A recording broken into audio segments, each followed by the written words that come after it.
Hari ini saya masih ngelanjutin khotbah saya minggu lalu. Minggu lalu saya bicara tentang tsunami dan akhir zaman.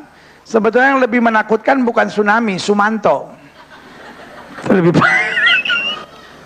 ya kan? Jadi saya masih bahas tentang akhir zaman. Nah, hari ini yang paling penting yang saya mau bicara juga, yang sedang terjadi hari-hari ini, yaitu tentang murtad. Ini kita mau sama-sama lihat Daniel pasal 11 ayat 31 sampai ayat 32. Tentaranya akan muncul.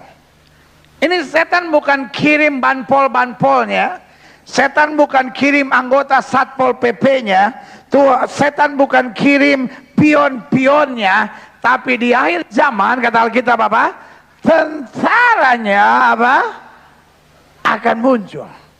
Jadi kalau hari-hari ini kita dapat kesempatan untuk ngintip ke neraka, mungkin saudara menatap saya dan bilang, ini pendeta kok iseng banget, ngintip kok neraka. Kan saya udah bilang seandainya, ini cuma berandai-andai, lu gitu aja emosi. Seandainya kita bisa ngintip neraka hari-hari ini, you will be shocked. Engkau akan terkejut.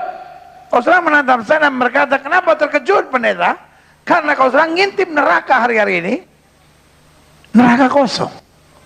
Kenapa kosong? Karena lagi sibuk di dunia.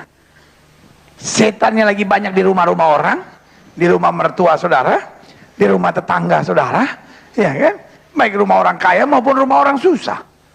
Makanya lihat rumah tangga sekarang banyak yang menuju perceraian. Orang kaya mau bercerai kenapa? Karena suami istri jarang ketemu. Orang miskin kenapa mau bercerai? Karena ketemu terus.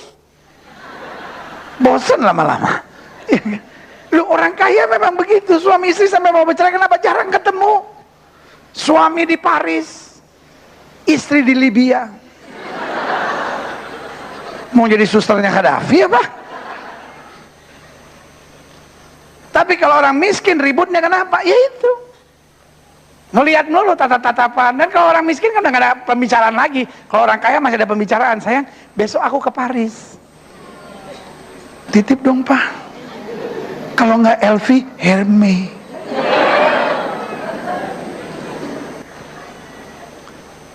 Tapi kalau orang miskin mau ngomong apa? Kontrakan belum bayar, uang sekolah anak udah ditagih, terpaksa tatap-tatapan. Kenapa sih lihat-lihat begitu? Kok papa begitu sih pas sekarang? Saya cuma lihat aja kok kasar banget sih. Nah, kan maksudnya apa? Papa berubah.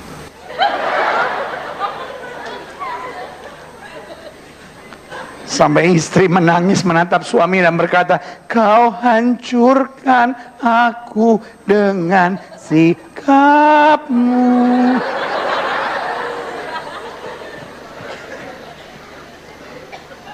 Tentaranya, tentara Lucifer akan muncul.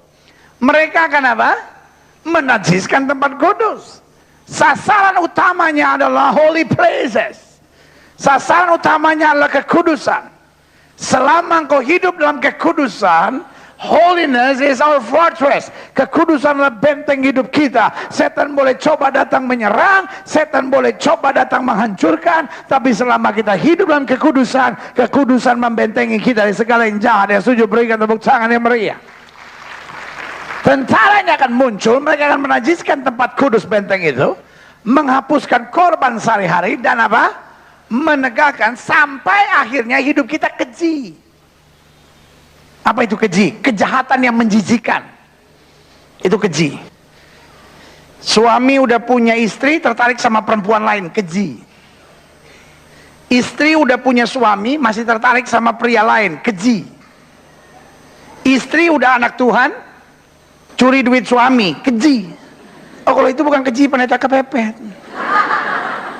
Tuhan kasih hikmat.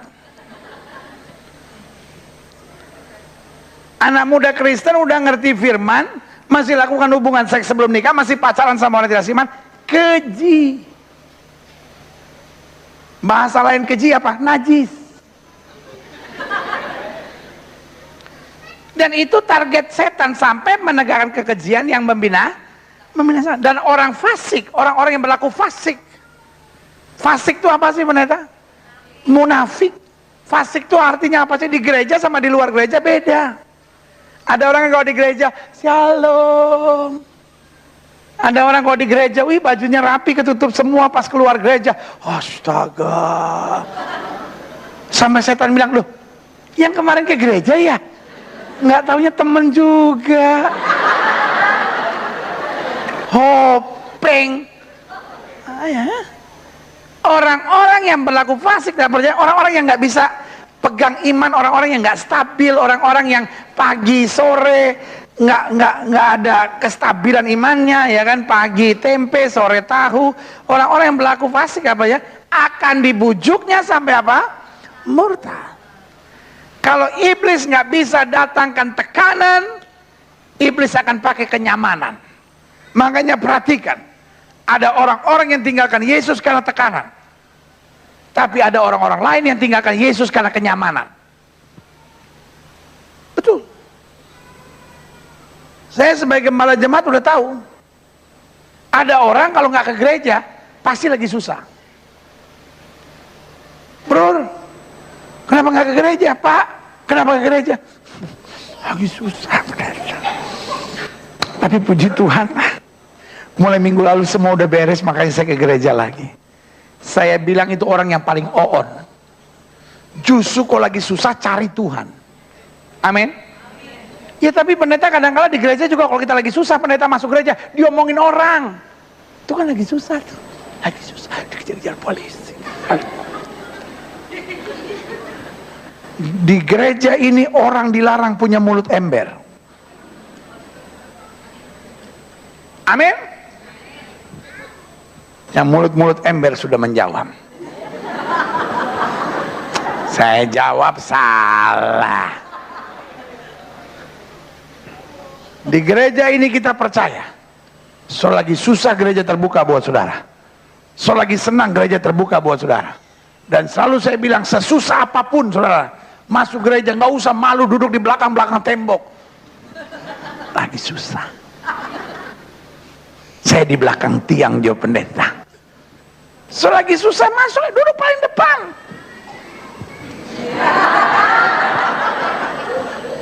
Rumah ini, gereja ini bukan saya punya, gereja ini Bapak kita yang punya di sorga. Sehingga mau susah apapun, kita tetap anak-anak yang dikasihnya dalam anugerahnya, yang sujud berikan tepuk tangan. Amin. Sampai murtad. Ada orang yang murtad karena tekanan. Ada orang yang pokoknya kalau lagi susah, nggak pernah kita lihat batang hidungnya di gereja. Tapi ada orang sebaliknya, datang ke gereja cuma kalau lagi susah. Jadi saya udah tahu kalau dia nggak ke gereja pasti lagi senang. Pokoknya kalau udah seminggu, sebulan gitu nggak ke gereja, habis itu masuk gereja lagi. Kenapa Pak? Kemarin baru untung ya? Iya pendeta, sekarang ketipu lagi. Tapi ayat ini bilang apa? Orang-orang yang berlaku fasik dan perjaka akan dibujukkan sampai murtad dengan kata-kata yang licin. Bisa dengan tekanan, bisa dengan kenyamanan. Tapi apa?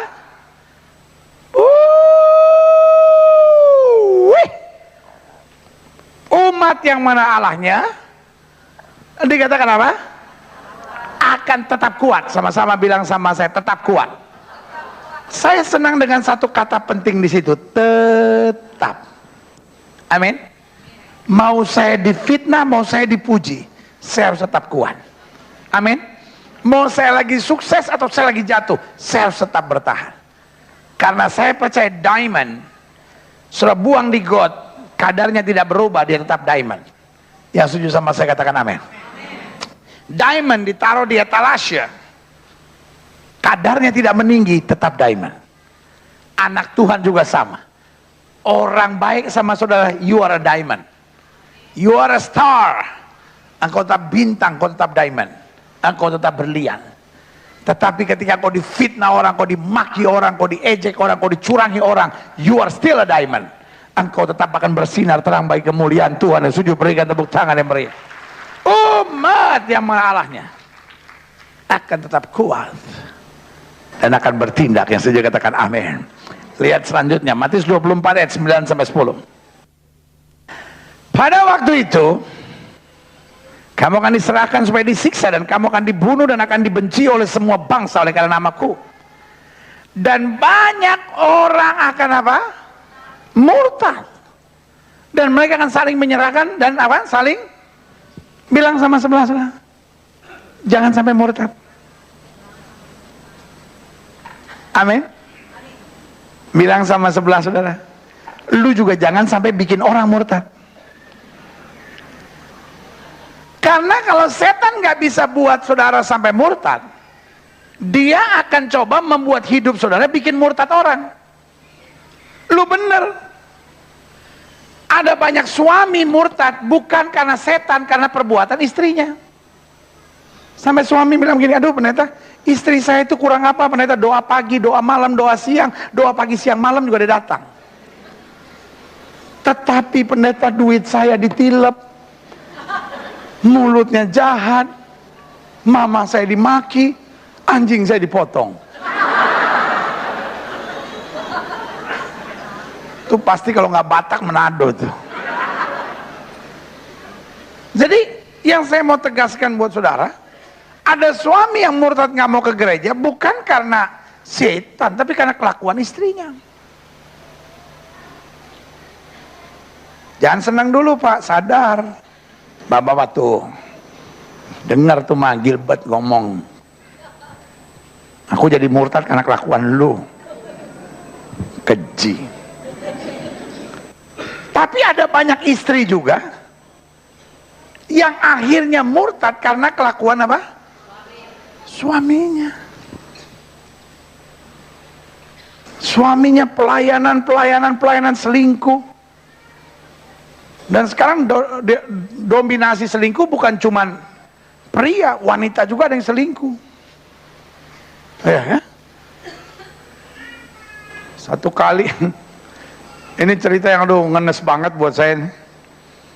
Satu kali ada seorang datangin saya. Dia bilang, pendeta, bisa minta doa? Oh, saya kalau minta doa bisa. Saya jangan minta handphone. Karena kadang-kadang ada yang pulang gereja gitu, pendeta boleh minta handphonenya? Oh jangan, punya saya tuh. Bukan maksudnya minta nomornya, jangan juga. Nanya nomor saya kasih tahu, tapi jangan minta nomornya. Nanti kalau istri saya telepon, ibu angkat kan istri saya malah curiga. Iya kan? Mending kalau ibu-ibunya masih muda. Nah kalau encim-encim udah tua, istri saya telepon pikir nomor saya, habis udah diminta nomor saya, istri saya telepon yang telepon, tanya mana nih. Saya bilang, waduh Gilbert selingkuh. Ya. Pendeta boleh minta doa? Boleh. Saya bilang, apa yang bisa saya bantu? Dia bilang, saya ini tadinya pendeta. Waduh, saya paling takut orang kalau ngomong sama saya tadinya pendeta. Karena kalau tadinya penjahat, tadinya pembunuh, sekarang udah bener. Repotnya kalau tadinya pendeta, sekarang ini siapa gitu ya kan? Mantan copet, mantan pembunuh, mantan penjudi, nggak apa-apa. Yang paling saya takutkan mantan pendeta. Pendeta saya tadinya orang baik. Waduh parah sekali itu. Pendeta saya tadinya pendeta. Oh iya, sudah 2 bulan terakhir ini saya mundur. Saya bilang, hah? Kenapa? Pak pendeta, apa yang saya bisa bantu? Dia bilang, hati saya terlalu pahit. Hati saya terlalu pahit. Saya bilang, kenapa? Istri saya selingkuh. Hah? Selingkuh sama siapa? Istri pendeta kan muter-muter cuma di gereja. Selingkuh sama pengerja. Astaga. Sampai saya bilang, Tuhan, masihkah saya hidup? Atau saya sedang bermimpi? Masa ada orang selingkuh sama istri pendeta? Kalau selingkuh cari ke siapa? Istri pendeta. Istri pendetanya juga oon. Jadi yang saya mau tegaskan buat saudara, ada orang yang murtad, tapi ada orang yang bikin orang lain murtad. Ada banyak menantu murtad karena kelakuan mertuanya. Mertua-mertua yang ada di sini dilarang buat murtad menantunya.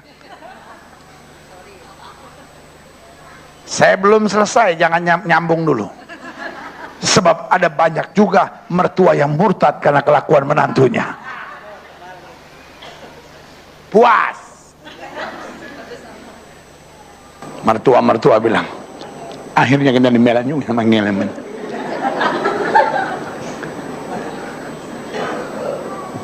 Jadi gelombang yang setan sedang mau kerjakan adalah gelombang murtad.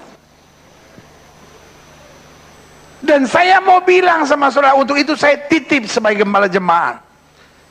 Saya selalu bilang bahwa khotbah hari Minggu saya bukanlah khotbah pendeta kepada jemaat. Tapi khotbah hari Minggu saya adalah konferensi hamba-hamba Tuhan. Karena yang selalu saya siap di depan saya bukan jemaat, tapi hamba-hamba Tuhan yang siap untuk melayani Tuhan. Yang sujud berikan tepuk tangan. Untuk itu saya titip kepada saudara. Orang-orang yang mau murtad dan orang-orang yang murtad itu mungkin seumur hidup tidak pernah saya temukan di gereja. Tetapi it might be every day just near you. Setiap hari mereka dekat dengan saudara. Dan saudara pegang kuncinya. Dia akan menjadi murtad atau dia kembali kepada Tuhan. Itu terpengaruh dengan kesaksian hidup saudara. Saya tidak bilang hari Senin saudara masuk kerja, temuin orang sekitar saudara dan bertanya, mau murtad nggak, mau murtad nggak, mau murtad nggak, mau murtad nggak. Sini semua kumpul, gua tumpangin tangan. Bukan itu. Ada orang-orang yang sedang mau murtad, dia ada di sekitar saudara. Ada orang-orang yang sudah murtad, dia ada di sekitarmu setiap hari. Tetapi izinkan saya menjelaskan bahwa kalau hidupmu benar, Alkitab bilang orang akan melihat perbuatanmu yang baik dan memuliakan Bapamu yang di sorga. Berikan tepuk tangan yang meriah. Ayat selanjutnya bilang apa? Klik 2 Tesalonika 2 ayat 1-4 tentang kedatangan Tuhan kita Yesus Kristus dan terhimpunnya kita dengan Dia. Kami minta kepadamu saudara-saudara supaya kamu jangan lekas bingung dan gelisah, baik oleh ilham roh maupun oleh pemberitaan atau surat-surat yang dikatakan kepada kami seolah-olah hari Tuhan telah tiba. Jadi akhir zaman iblis mau buat apa? Bingung dan gelisah. Ayat 3, janganlah kamu memberi dirimu disesatkan orang. Tujuannya supaya sesat dengan cara bagaimanapun juga. Sebab sebelum hari itu haruslah datang apa? Dahulu murtad, dan haruslah dinyatakan dahulu manusia durhaka yang harus binasa. Ya, ya. Dan kalau kita bicara tentang aniaya, tidak selalu dengan kekerasan.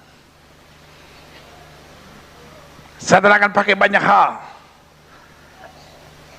Ada banyak bisnismen tidak bisa tembus masuk ke departemen-departemen pemerintah. Kalau they know you are a committed Christian. Ada orang tidak bisa duduk di kursi-kursi tertentu yang harusnya dia duduk di sana, hanya karena dia orang Kristen. Tapi saya mau bilang sama setiap hamba-hamba Tuhan, jemaat Tuhan yang Tuhan percaya untuk saya gembalakan, jangan kecil hati, jangan kompromi. Orang boleh tahan apapun, tetapi kehendak Tuhan pasti terlaksana dalam hidup saudara. Setuju? Berikan tepuk tangan yang meriah. Ada pegawai negeri yang murtad karena dia pikir kalau saya tetap anak Tuhan susah untuk saya naik pangkat. Ada polisi yang murtad, ada tentara yang murtad sambil berkata kalau saya tetap anak Tuhan susah buat saya untuk jadi jenderal. Makanya jangan heran ada banyak artis sekarang ini jadi mualaf. Karena semua sinetron yang ada, yang kita tonton setiap hari, tidak ada yang bernafaskan nafas Kristen. Ada orang yang berkata kepada saya, tetapi pendeta, Islam kan mayoritas di bangsa ini. Betul, tapi kita kan juga ada. Emang dia pikir kita kakerlak sama belalang di muka bumi ini? If you talking about art, kalau sudah bicara tentang art, bicara tentang budaya, itu bicara tentang eye to see, bukan bicara faith to believe. Makanya coba lihat film-film layar lebar tahun 70-an. Christine Hakim, sebutlah nama-nama tertentu. Kalau menikah pasti di gereja. Pasti di gereja. Kenapa? Art is about eye to see. Masuk di gereja. Eng, eng, eng, eng. Eng, eng, eng, eng. Berdiri di hadapan pendeta, abun,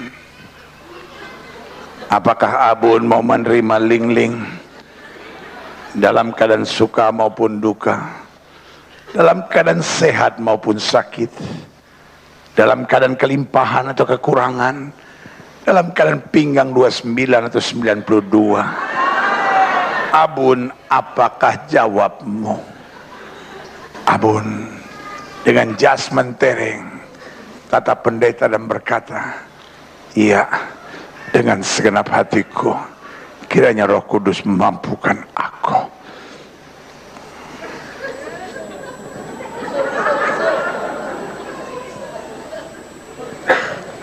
Pendeta memalingkan wajahnya kepada Ling-Ling dan berkata, Ling-Ling, apakah engkau mau menerima Abun dalam keadaan susah maupun duka, sehat maupun sakit, kekurangan atau kelimpahan, rambut panjang atau botak? Apakah jawabmu? Biasanya wanita lebih sensitif, tertunduk dulu, memandang lagi, tertunduk lagi, berusaha menahan gejolak emosi, menatap pendeta dengan mata yang berkaca-kaca, berkata, iya, dengan segenap hatiku, kiranya Roh Kudus menolong dan menguatkan aku.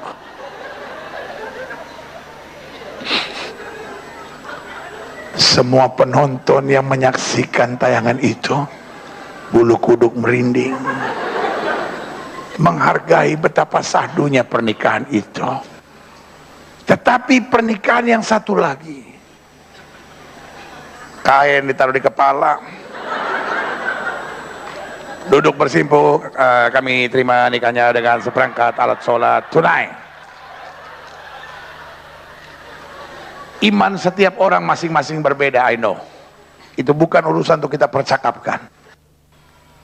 Sehingga ada orang yang berkata, pendeta, kalau saya mau tetap jadi artis Kristen yang mempertahankan status saya, nggak akan ada job yang akan saya dapatkan. Folks, saya cuma bilang kita ada pada crucial time. Tetapi mata Tuhan saya tidak buta, telinga Tuhan saya tidak tuli. Selama engkau berjalan kebenaran, ada jalan Tuhan untuk membela saudara dan melakukan perkara besar. Tapi yang pasti orang Belanda bilang, jangan kleinzielig, jangan self pity, jangan mengasihani diri sendiri sambil berkata, ya kita ini kan kelompok minoritas. No, kita tidak pernah minoritas. Yang menyertai kita lebih besar daripada yang melawan kita. Yang setuju katakan amin. Kepada setiap pengusaha, kepada setiap kaum profesi, apapun profesi saudara, be a strong commitment Christian. Jadi orang Kristen yang punya komitmen yang keras. Apapun harga yang harus kau bayar, Tuhan tidak pernah akan mempermalukan kita. Yang setuju berikan tepuk tangan yang meriah. Amin. Mungkin saudara menatap saya dan berkata, pendeta kau enak bicara, kau berdiri di belakang mimbar. Kami yang sehari-hari menjalaninya. Tapi saya beritahu buat saudara, Tuhan tidak pernah tidur. Tuhan tidak pernah tidur. Tuhan lihat air matamu, Tuhan lihat pergumulanmu, Tuhan lihat kesetiaanmu. Yang setuju katakan amin. Janganlah kamu memberi diri kamu disesatkan, dikompromikan dengan cara bagaimanapun juga. Memang sebab sebelum hari itu rancangannya harus datang dahulu murtad. Tetapi itu dinyatakan manusia durhaka yang harus binasa, yaitu lawan yang meninggikan diri atas segala yang disebut atau disembah sebagai Allah. Bahkan dia duduk di bait Allah dan mau menyatakan diri sebagai Allah. Kalau hari ini saudara lihat foto pemandangan Yerusalem, saudara bisa tahu siapa yang sedang duduk di bait Allah atau di Gunung Moria sekarang. Dome of the Rock.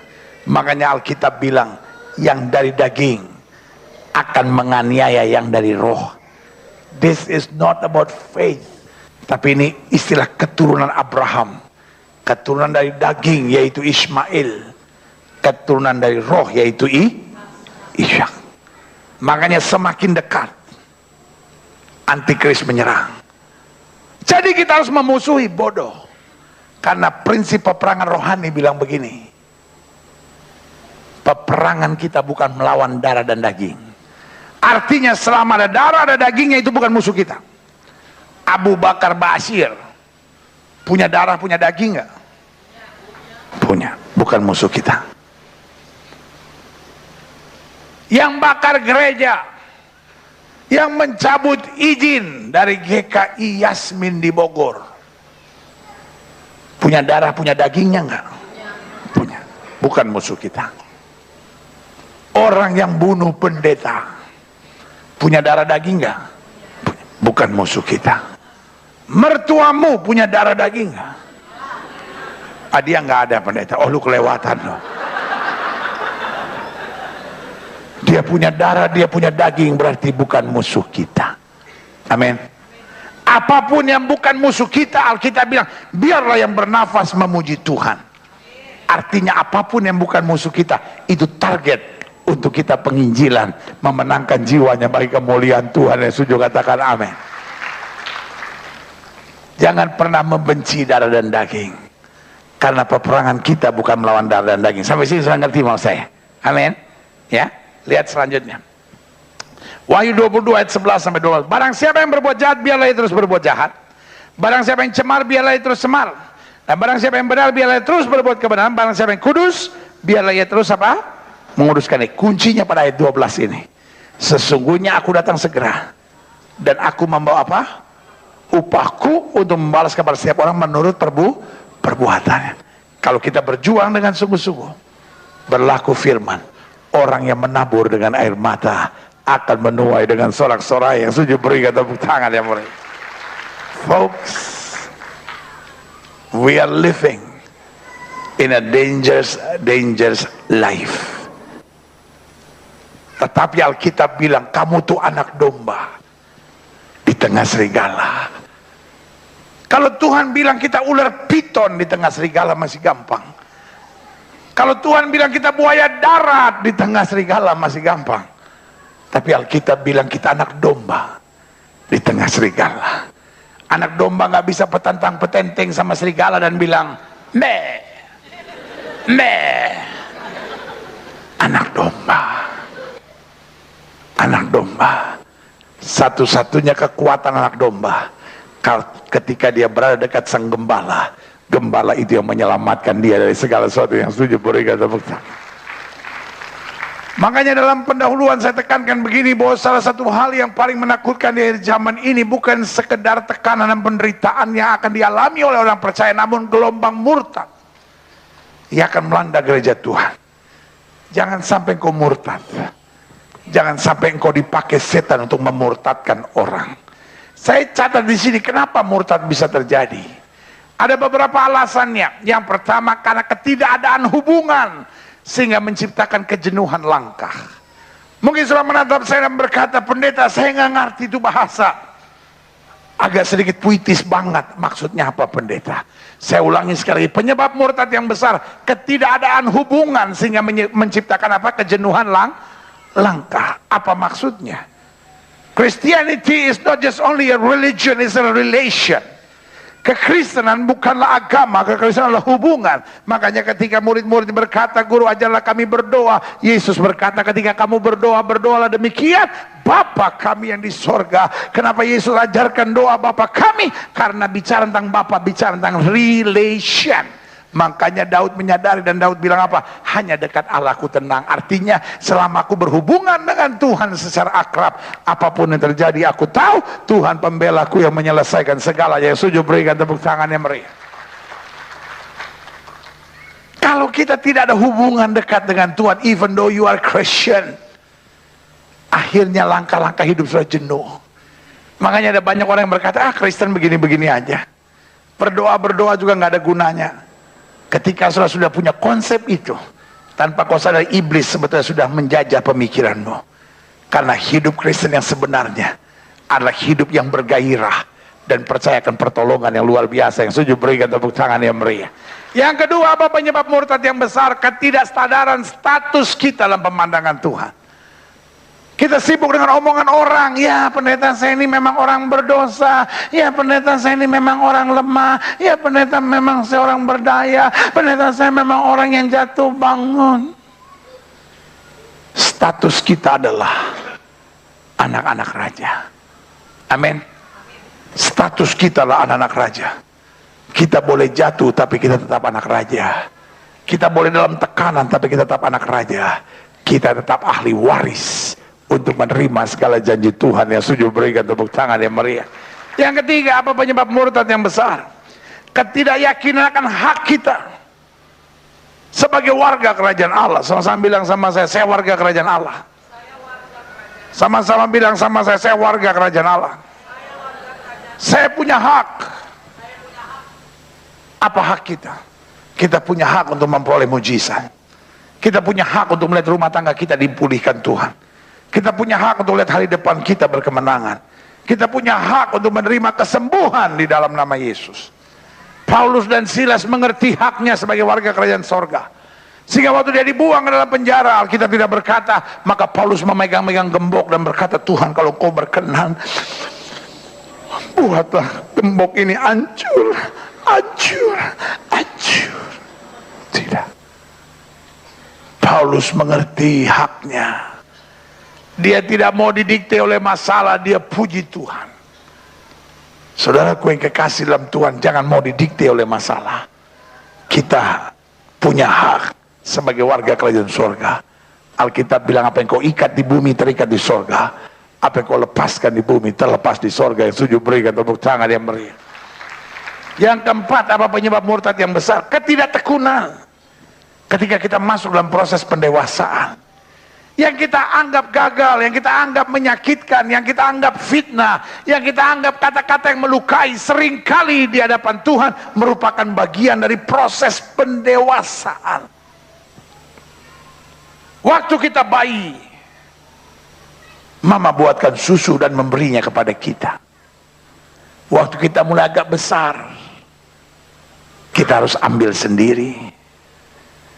Ketika kita sudah mulai remaja, mama mengajar kita untuk buat sendiri. Ketika kita dewasa, mama mengajar kita beli sendiri. Nggak mungkin anak umur 45 tahun datang kepada mama, mama cucu.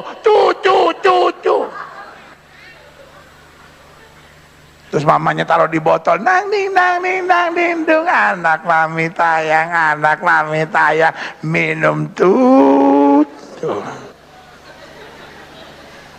Makin dewasa pengetahuan kita harus meningkat. Jangan kayak tuncek-encek. Bapaknya Abun, dia mau jadi warga negara, lalu dites. Cek, udah tahu Pancasila? Hanya tahu sekali Pancasila dasar negara Indonesia. Anjek hafal? Hanya masa Pancasila aja nggak hafal lah, payahlah. Coba supaya Encek bisa lulus. Pancasila. 1. Kehutanan yang Maha Esa. 2. Cula. 3. Berlian. 4. Sehat. 5. Sempurna. Dia pikir badak cula 2 apa? Dia pikir 3 berlian, Rama Yuda 3 berlian kali. Dan akhirnya 4 sehat, 5 sempurna. Dewasa memang sebuah proses yang kadang-kala berat. Ada banyak orang murtad sebetulnya bukan karena pencobaannya besar, tapi karena dia tidak menyadari bahwa Tuhan izinkan semuanya supaya dia makin dewasa, dan pada saat dia mencapai kedewasaan itu, di situ dia melihat kemuliaan Allah dinyatakan. Yang setuju berikan tepuk tangan. Apa penyebab murtad yang besar? Ketidaksiapan kita untuk menghadapi peperangan rohani. Kita cuma pengen jadi bayi-bayi rohani yang digendong-gendong oleh Tuhan. Tapi saya mau bilang sudah saat kita bersiap. Alkitab berkata Tuhan melatih tanganku untuk berperang. Klik. Apa penyebab murtad besar? Ketidakmampuan kita untuk tetap setia pada akhir. Hidup ini tidak ditentukan oleh langkah awal, langkah akhir yang menentukan. Apa bedanya orang bijaksana dan orang bodoh pada akhirnya? Orang bodoh adalah orang yang membangun rumah dari dasar pasir.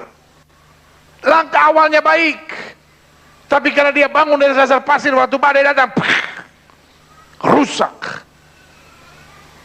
Langkah akhirnya berantakan. Tapi beda dengan orang bijaksana. Dia bangun rumah dari dasar batu karang. Badai datang, angin ribut mana, dia tidak goyah, dia tidak murtad. Dia tahu bahwa Tuhanlah batu karang yang teguh, yang sujud berikan tepuk tangan. Apa penyebab murtad yang besar? Ketidakmengertian kita akan tanggung jawab untuk membayar harga iman.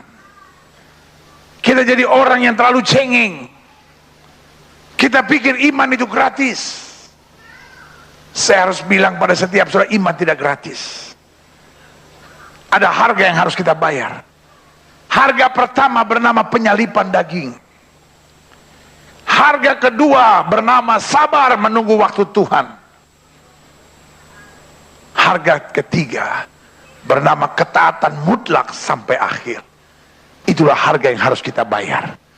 Tetapi ini yang saya mau ingatkan, jeripayah kita dalam Tuhan tidak sia-sia. Kita tidak pernah rugi. Apapun pengorbanan yang kita bayar untuk iman, kita akan mendapat berlipat kali ganda dalam kemuliaan. Yang setuju berikan tepuk tangan yang meriah.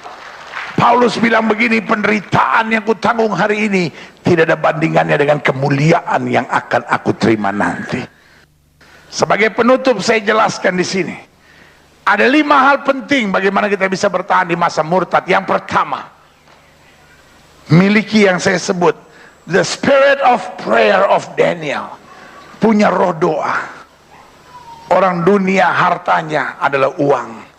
Orang dunia hartanya adalah koneksi. Orang dunia hartanya adalah kepintarannya. Orang dunia hartanya adalah kemampuannya berbicara. Tapi kita anak Tuhan, harta dan senjata kita adalah doa. Selama kita berdoa, sorga terbuka, kemuliaan Allah dicurahkan. Yang kedua, bagaimana bertahan di masa murtad. Miliki yang saya sebut the spirit of faithfulness of Job. Roh kesetiaan dari Ayub. Ayub menghadapi masalah, dia bilang Tuhan yang memberi, Tuhan yang mengambil, terpujilah nama Tuhan. Saya khawatir ada orang punya iman besar tapi tidak setia. Dia senang untuk tengking masalah, dalam nama Yesus masalah keluar. Tapi ketika mujizat belum terjadi, dia murtad, dia tinggalkan Tuhan, dia tinggalkan pelayanan, dia lari dari gereja.